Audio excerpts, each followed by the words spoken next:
Before we start this mini vlog, paano nga ba pumunta sa Kanazawa? Kung galing kayo ng Osaka, mula Umeda Station, sakay kayo ng JR Thunderbird papuntang Tsuruga Station. Then from Tsuruga, sakay na ng Hokuriku Shinkansen papuntang Kanazawa.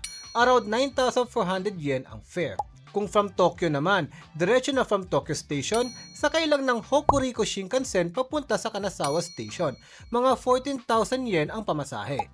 Kaya, highly recommended ko ang Hokuriku Arc Pass kasi sa 30,000 yen, may unlimited rides ka sa JR Thunderbird at Hokuriku Shinkansen for 7 days. Kasama na rin ang local JR lines sa area.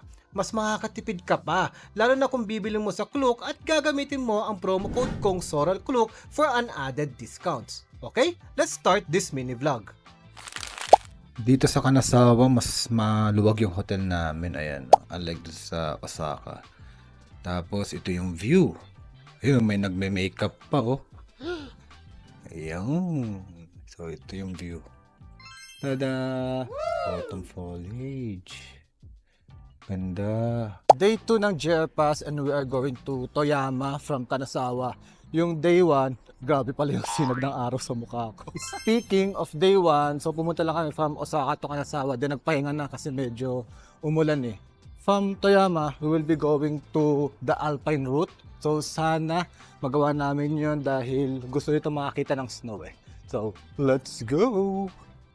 Paano pumunta sa Tateyama Alpine Route, especially sa Jigokudani Valley na pupuntahan natin today? From Kanazawa Station, sakay ng Hokuriku Shinkansen papuntang Toyama Station. Tapos, lakad ng kaunti papunta sa Dentetsu Toyama Station at sakay ng Toyama Chiho Railway Line papunta sa Tateyama Station. Dito, sakay ng cable car papunta sa Bijodaira Station. Then from there, sasakay ng bus papuntang Murodo Station, kung saan pwede nyo nang ma-enjoy ang Snowy Mountain. Mag-layer up kayo ng damit kasi malamig talaga doon, lalo na from mid-November. Nandito kami ngayon sa Murodo and kung gusto nyo magkaroon ng biyahe na may snow, dito kayo pumunta on a November. Ito, kita-kita nyo ang paligid oh. Snow lahat yan, puting-puti. Okay, so request yan ni Jamimoy Vlogs. Ayan oh, request niya yan eh. Makapunta ulit sa may snow. So nahirapan ako mag-research dito but worth it. Ang ganda dito. Ito maganda dito, hindi to man-made. Talagang nag-yellow na dito sa lugar na to in November. Actually nag-umpisa to mga October pa lang. Ayan oh, puting-puti oh. Hindi ko alam kung ilang degrees ba dito pero aside sa tenga.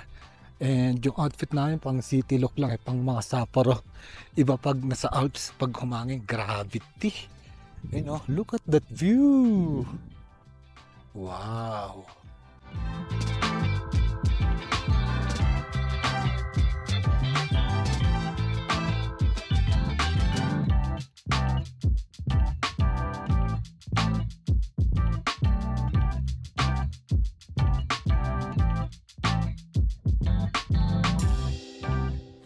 Day 3 ng JR Pass at medyo may konting malas lang kasi umuulan right now.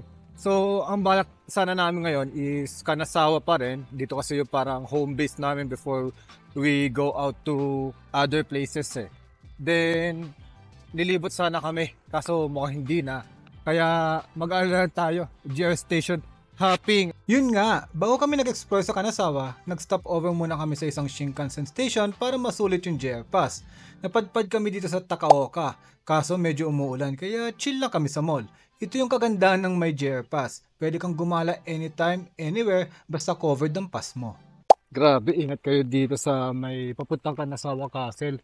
Pag nakita nyo, ayan o, yung mga malalaking puno na yan, yan, muntikan nang mabagsakan ng parang sanga si Jamie. Buti na nag-isip kami. Kung hindi, nabagsakan siya. Napahinto kami dun. Just a hindi inaasahang events. Quick kwento lang. Sobrang lakas ng ulan nung nasa Kanazawa kami. May nag-comment nga sa isa sa mga post ko na isa sa mga wettest area daw ang Kanazawa sa Japan. Kaya expect nyo na ang ulan pa nandito kayo. Pero kahit umuulan, ang ganda pa rin ng charm niya. Yung Samurai District nila, suwabe pa rin kahit basa. Definitely, babalikan namin ang Kanazawa. Perfect siya as a base para ma-explore mo yung ibang mga gandang underrated spots sa Japan. Okay, day 4 na tayo ng ating JR Pass at yun nga, ang lakas ng ulan kanina. Napataxi kami oh, ayan oh. yung taxi namin. 800 yen from our hotel, which is kayang-kaya naman lakarin, mga 5 to 10 minutes walk. Kaso, umuulan. Kanina sobrang lakas ng ulan, tapos biglang tumila. Anyway, experience na ba? First time na mag-taxi sa Japan. Ano lang yan, parang mga 2-minute ride, 800 yen agad. So, medyo magastos mag-taxi. In case of emergency nyo na lang siya gawin. Kung pupunta kayo sa Japan, kung may mga luggage here like this one, may luggage din kami. Kaya napa-taxi kami, kung lakad lang, kaya-kaya namin, di ba? Ayun. Anyway, so, we're going now on our next stop, Nagano. So, yan, sa day 4, 5, and 6, doon tayo mag-i-stay para punta yung mga iba't ibang lugar. Hey, Shinkansen ulit!